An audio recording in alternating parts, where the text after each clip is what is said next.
Welcome back to Into the Paradox, everyone. We're diving deep today into a story that, frankly, still gives me chills. A story steeped in power, perversion, and persistent questions. We're talking about the deaths surrounding Jeffrey Epstein and his orbit, and whether they were truly what the official reports claim. Joining me today, as always, our resident crime and occult researcher, Tom. Thanks, Peter. It's a heavy topic, no doubt, but one that absolutely demands scrutiny. The official narratives, for many, just don't add up. And when you start digging into the details, it's pretty unsettling. Exactly. And we've also got Alex, the TV host and a prominent voice in the conspiracy realm. Alex, this is your kind of territory, isn't it? Oh, Peter, this isn't just my territory. This is the territory. It's the nexus of everything we've been talking about for years. The elite, cover-ups, the absolute disregard for justice when powerful people are involved. Epstein's death, Maxwell's silence, Giuffre's accident. It's all connected, you know. It screams coordinated action. Strong words, Alex. And last but not least, David, a respected author and fellow conspiracy theorist. David, what's your initial take on the sheer volume of theories surrounding Epstein's demise? Well, Peter, it's not just the volume, it's the consistency. The theories persist because the official explanation has more holes than a Swiss cheese. When you have a man who was suicidal but then taken off suicide watch, guards asleep and cameras malfunctioning or missing, it's a perfect storm for disbelief. And that's before we even get into the physical evidence. The narrative just crumbles under even the slightest scrutiny. Let's start there then with Jeffrey Epstein. August 10, 2019, found dead in his cell at the Metropolitan Correctional Center. Official ruling, suicide by hanging. Tom, from a crime research perspective, what immediately jumps out at you as problematic with that official story? so many things, Peter. First, the MCC is supposed to be one of the most secure facilities. How does a high-profile inmate who literally had a prior suicide attempt or scare end up alone off suicide watch with access to materials to hang himself? The sheer negligence is criminal in itself, if it was just negligence. But then you layer on the two guards supposedly falling asleep, later falsifying records. That's not just a mistake, that's obstruction at best.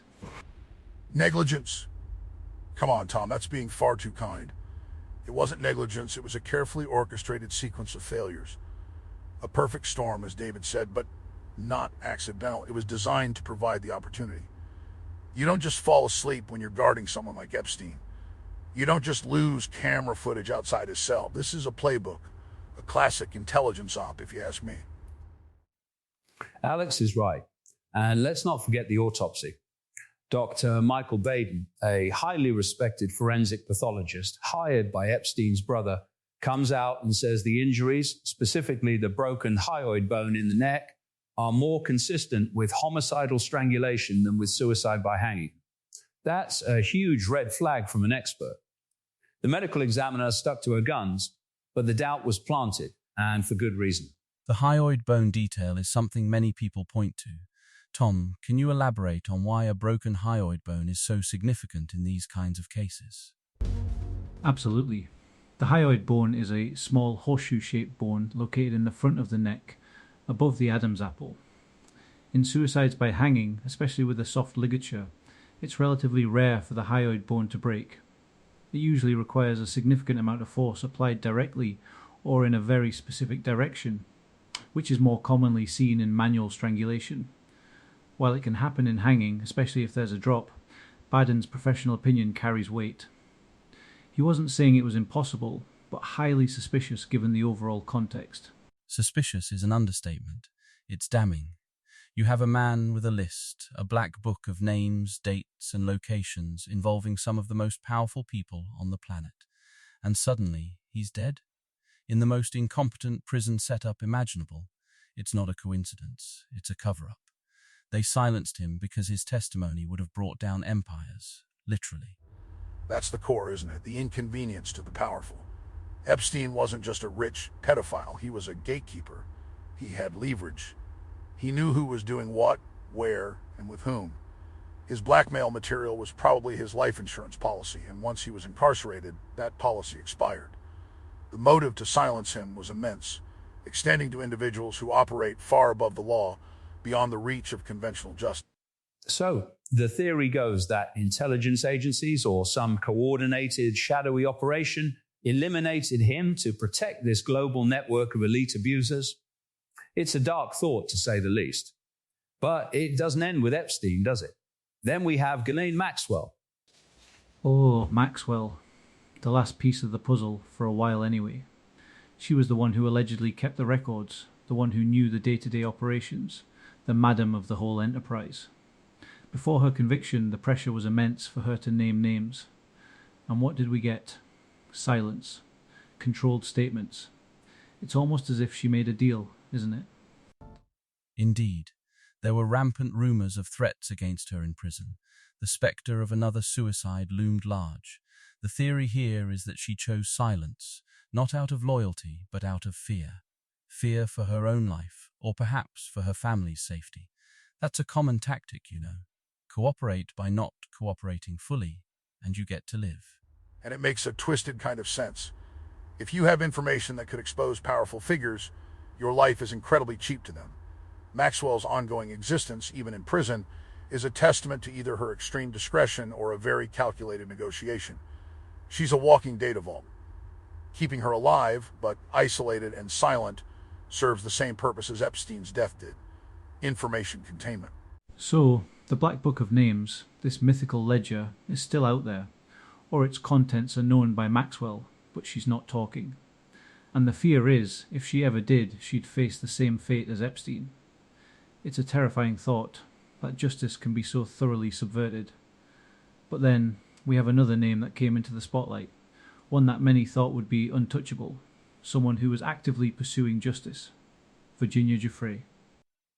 Ah, Virginia, the brave, the relentless, the one who wouldn't be silenced until she was.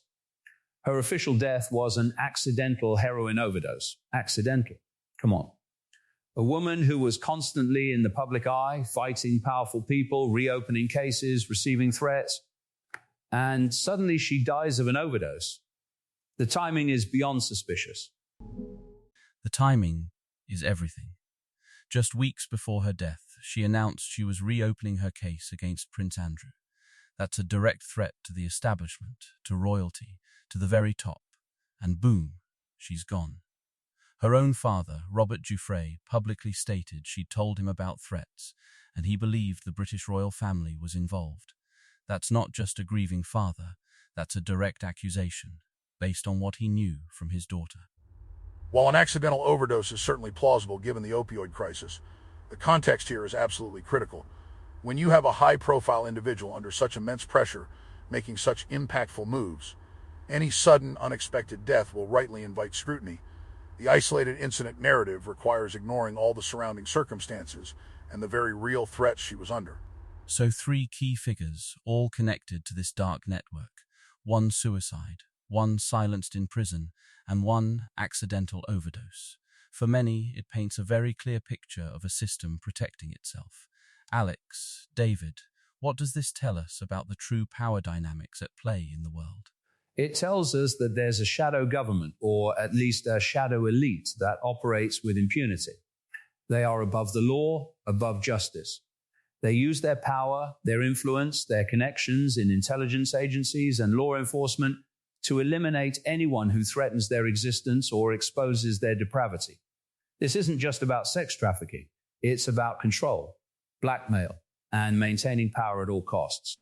It's a stark reminder that justice is often a privilege, not a right, especially when you're dealing with the truly powerful. They don't just influence, they dictate outcomes. Epstein's network wasn't just a party club, it was an intelligence operation, gathering blackmail on individuals to control them. When that information threatened to spill, the cleanup operation was swift and effective, and completely plausible on paper. What's most disturbing is how these events erode public trust in institutions. When the official story defies logic and common sense, people are forced to look for alternative explanations. And when those explanations point to deep-seated corruption at the highest levels, It creates a dangerous skepticism about everything. It's a breakdown of the social contract, really. And the implications of this, if these theories are true, are staggering. It's not just about a few bad apples. It's about a fundamentally compromised system. What kind of world are we living in if these claims hold water? It means the monsters aren't under the bed, they're in the highest offices, the boardrooms, the palaces. They manipulate governments, economies, even wars. The Epstein saga, with its deaths and its silences, is just one window into that dark reality. It's a warning shot, telling us how far they'll go to protect their secrets. It's a call to wake up, honestly. The pattern of convenience, the procedural failures, the expert opinions being overridden, it's all part of a larger narrative. The truth they're hiding isn't just about sexual abuse. It's about profound corruption, moral depravity, and a network of control that touches every aspect of our society. This isn't just a conspiracy theory. It's a desperate plea for accountability. And the fact that so many people feel this way, that they're willing to question the official narratives, that's significant. It shows that there's a deep-seated intuition that something isn't right here. It's not just fringe elements. It's a growing understanding that power can corrupt absolutely, and it often does so in plain sight. It's a sobering thought indeed. We're talking about a level of sophisticated, coordinated action that feels almost unthinkable, yet the evidence, or lack thereof, keeps pushing us towards these conclusions. The silence surrounding these deaths, the unanswered questions, they just echo through the years. What's next for this story, do you think? Will we ever truly know the full truth? I think we will, eventually. The truth has a way of coming out, especially with the internet and independent journalists refusing to let it die. It might be decades, but I believe the names, the full extent of the network, will be revealed.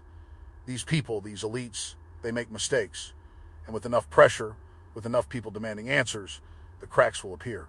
I hope Alex is right. I think the only way this unravels is if someone on the inside, a low-level operative with a conscience, decides to blow the whistle on the entire mechanism. Not just the abuse, but the cover-up itself. Until then, we're left piecing together fragments, knowing that the official story is designed to protect, not to inform. I tend to agree with David. The powerful are incredibly adept at controlling narratives and eliminating threats.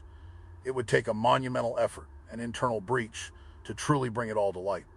But the public's continued scrutiny, podcasts like this, that's what keeps the pressure on. We can't let these stories fade into the background.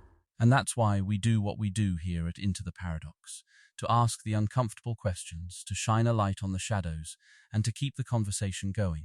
Whether you believe these were tragic accidents and suicides, or carefully orchestrated eliminations, the implications of this story are profound. Jeffery Epstein, Ghislaine Maxwell, Virginia Giuffre, their stories and the questions surrounding them will continue to haunt us until every single piece of the puzzle is brought into the light. Thank you, Tom, Alex, and David, for this incredibly insightful and frankly chilling discussion. Thanks for having me, Peter. The fight for truth continues. Always a pleasure to delve into these matters, Peter. Hopefully our listeners will start asking even more questions. Thank you, Peter. A crucial conversation indeed.